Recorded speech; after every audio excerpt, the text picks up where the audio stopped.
Hello guys, good morning and update ulit tayo dito sa aking backyard kung ano na nangyari. So matagal-tagal na tayo hindi nakapag-upload sa ating account dito sa YT. And ito guys, focus pa rin tayo sa mga danyo. And at the same time, mga molly din. May mga mollies din tayo. So doon sa mga willing mag-order guys ng ng mga long fin danyo. So mayroon tayong available. Ito, napakaganda nila tingnan pag nasa aquarium, lalo na pag naka bicolor, or pwede rin natin sila i-mix, walang problema pag i-mix natin sila. And gusto ko lang naman kasi ma-emphasize yung kulay nila dito pag pasok ng customer. So makikita nila na ang ganda pala ng pink. So ganun din sa yellow, burgundy, neon green at saka mga hook. Yan. So guys, pag nagpapaship kayo ng mga long fin danyo around Luzon or Mindanao, Visayas, so 5 days arrival, yung Visayas is 3 days. Ang Luzon naman galing dito sa amin sa Negros, 5 days. So Mindanao to Negros 5 days din. Yan. So 152 yung shipping fee. Pag door to door naman po kayo is nasa 251 yung babayaran natin pag door to door. Pero yung sinasuggest ko palagi is pag nagpapaship tayo, mas maganda sa branch pick up. Kasi pag branch pick up tayo, mas safe yung isda natin, kasi minsan pag door to door napakainit ng chimpo kumbaga. So yung minsan baka motor lang yung ginagamit ng rider at saka kung saan pa hahatid yung ibang parcel, so naiinitan yung isda natin. Pagdating sa atin is may mga patay na. Yan. Kaya mas maganda pag branch pick up tayo guys. So aircon pa yung branch, medyo malamig pa sila doon, relax sila, pero kaya naman ang isda natin mabuhay kahit matagal yung biyahe, 5 days. Minsan nade-delay dahil minsan nababackload, lalo na pag tuwing Monday. Maraming nagpapadala dito galing Negros. Nandun na yung lahat ng mga isda, balon molly especially. Maraming nagpapadala ng mga balon molly tuwing Monday dito sa mga LBC. So minsan nababackload yung ibang parcel, hindi kaya ng isang kargahan. So pagka Tuesday pa nila papadala ulit sa Central Exchange, yun sa Manila, tsaka i-distribute kung saan. Yan. So minsan inaabot ng 6 days, pinakamatagal. So 5 days to 6 days yung pinakamatagal. Pwera lang pag may mga bagyo or mga masamang panahon. Pero pag wala naman guys, is automatic na yan. Pag na-ship na yung Monday, Friday makukuha na natin, or Saturday makukuha na natin. Safe naman yung isda natin dahil naka-medical oxygen sila. So, safety sila sa biyahe. Basta wag lang mainitan. Yun. If ever naman na may casualty pag dumating, syempre, re-refund natin yan guys. Or pag namatay lahat, pwede natin yan i-replace. Kasi pag mahirap naman i-replace na isang piraso lang or 2 piraso lang patay. So, babayaran na lang, babalik na lang yung pera. Or refund na lang. Kasi gasto pa yun ulit si buyer. Pag nag-replace ako ng 2 piraso lang naman, mas malaki pa yung shipping fee. So, balik na lang yung pera. Pag namatay naman kalahati sa pinadala or buong namatay, yun yung tinatawag replacement talaga, kasi medyo na yun. Yun, ganun guys. Pag gusto nyo naman mag-order sa akin, message nyo lang ako sa Facebook account, Sunyo Fish Hub. And dun, pwede kayo mamili ng mga gusto nyong kulay or variety. Ito yung mga pink, yellow, yun. Yung may mga mahal tayo na mga danyo guys, yun yung mga green hook, lime hook, at saka yung neon wasabi, yun yung mga updated na mga variety. Lahat yun mga long fin na. So dito sa amin yung mga hindi long fin, hindi masyado pinapansin. Dapat naka long fin lahat yung mga danyo mo. So ikot ko kayo dito guys sa area ko. Ito may mga tetra tayo. Yung tetra, hindi na masyado pinapansin dito sa amin kasi medyo nabuboringan na sila. Gusto nila doon na lumipat na yung attention nila sa mga danyo. Ayan. Pero pag gusto mo naman ng kakaibang isda, doon ka sa mga balon molly. Ito guys, nag-champion. Ito yung nag-champion ko na platinum cheetah. Ayan. So may pare siya, yung babae doon sa kabila ko linagay. Ayan. So yun yung mga goldfish oranda. Ito pang ko lang, pang pet. Ayan, nagaganda na ako sa kanila tingnan. Lalo pag nakaupo ka dito, yan makikita mo. Ang ganda tingnan. Dito may mga goldfish yan pero naubos na, nabenta na. Ito yung binibenta kong mga balon molly. Ayan guys, pinagawaan ko talaga sila ng tank para at least ma-separate ko yung mga binibenta ko tsaka yung ginagroom. Pero dito sa ilalim, ito yung mga ginagroom ko. Ito, nag-champion din to dati guys. Ay, yung male na yan, na lyre. Ayan, na AOC yan. Nag-champion yan sa Second Asia Molly Cup.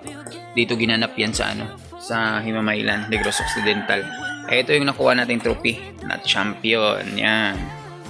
Second Asia Molly Cup. Champion tayo dyan. Yan. Tapos yung isang champion natin, ito. Yung ganun din. Yung platinum cheetah natin. Yan. Ito yung champion. So, yun yung male. Ito yung female na sinasabi ko, yung partner niya. Tingnan nyo naman yung katawan. Mas malaki pa yun sa 20 pesos. Ayan, oh.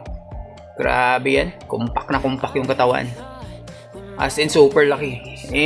Hiniwalay ko na siya ngayon kasi feel ko magdadrop na siya. Kumbaga, maglalay na siya ng fry niya. Kaya, sinicure ko na. Baka mamaya makain pa ng iba. Ayun. Saka yan. Ay, mga binibenta ko dito, guys. Yun. So, marble yan. Platinum marble. Ito na, sold na kahapon. Ito mga Sakura. Ayan, ito sold na rin. Ayan yung mga binibenta ko guys na mga balon molly. So, sa mga interesado lang, mag-PM lang kayo sa akin sa Facebook. Sonyo Fish Shop pa rin. Ayan. Tsaka ito yung mga natin. Mga binibenta ding danyo. Pour out yan. Ito mga ready to breed na lahat. Ito yung mga female.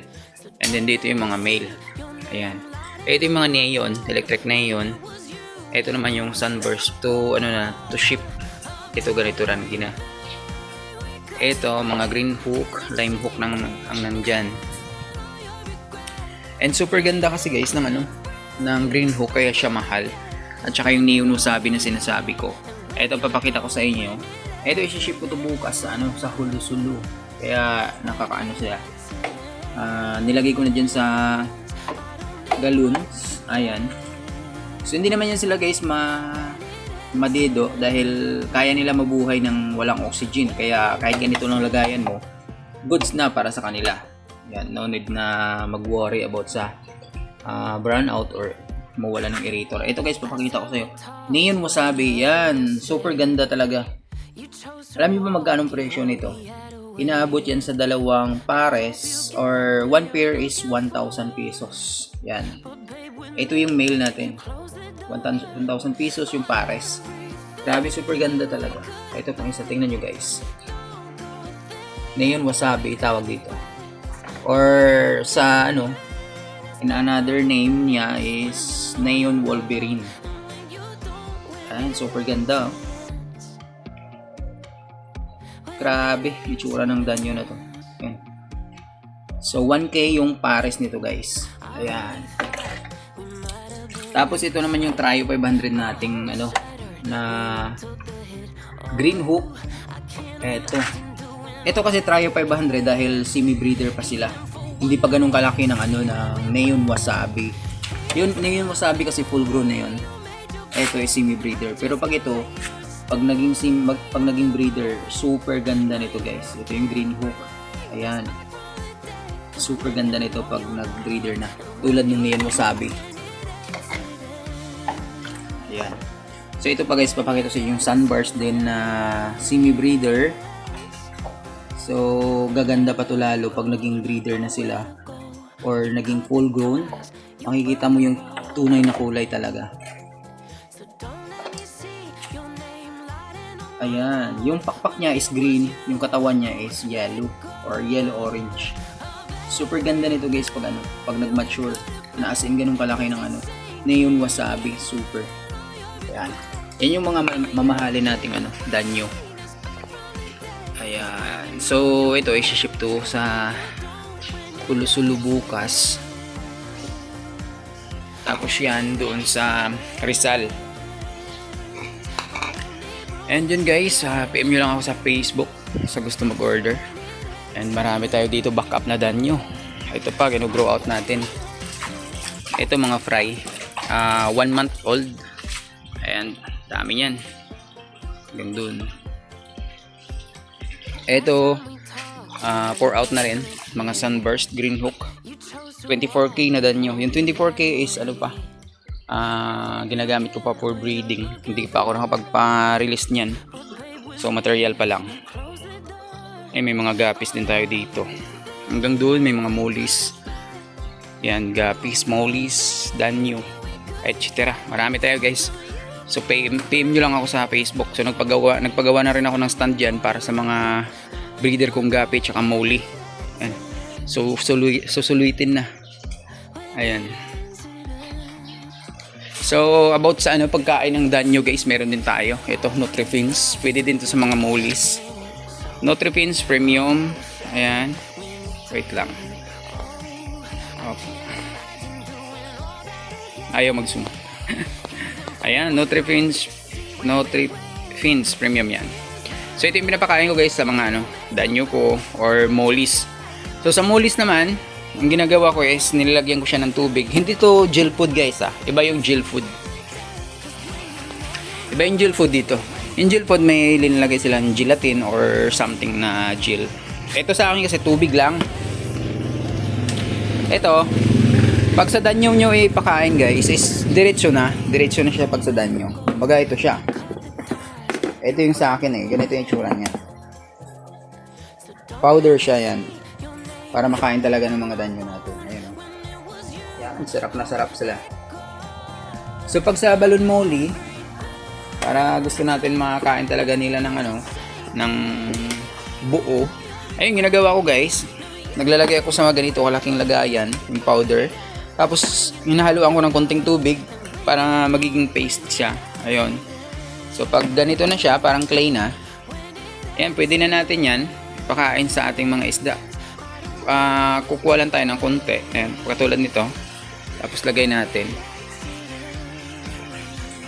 Ayan, ganun. Tapos kakainin na yan ng ating balon mollies. Ayan. Pero I think busog pa sila kasi mayroon pa ako nilagay dyan kanina. Sa danyo guys, kumakain din sila ng ganito. Na paste na natin. Ayan o. Kainin din nila yan. Ito rin. Hindi na napansin. Kaya sa danyo guys, mas maganda yung powder diretso. Parang ayaw ng danyo ng ng nakalubog or nagsisink na pagkain. Ayan. Ayun Mas maganda yung naka-float. Kaya yung powder diretso nyo na. Huwag nyo gawing paste. Pero kinakain niya yun Yan, kainin nila. Pero mas prefer nila siguro yun sa top, sa ibabaw. Ayan. So guys, thanks once again. And PM me kung mag-order po kayo sa Facebook. Ayun. Sabihin nyo lang, subscriber nyo ako. Subscriber kita. Bigyan kita ng free. Bawat order mayroong isang free na tryo. Basta subscriber sa YouTube. Ayun. Ayun tingnan nyo guys na nila. Kinain na nila. Kumbaga late nila mapapansin na ang pagkain nandun na sa ilalim. Katulad niyan ay nag-aagawan na sila sa ilalim. Ayan. Ganun din dito. Ayan, nag-aagawan na sila. Ayan, so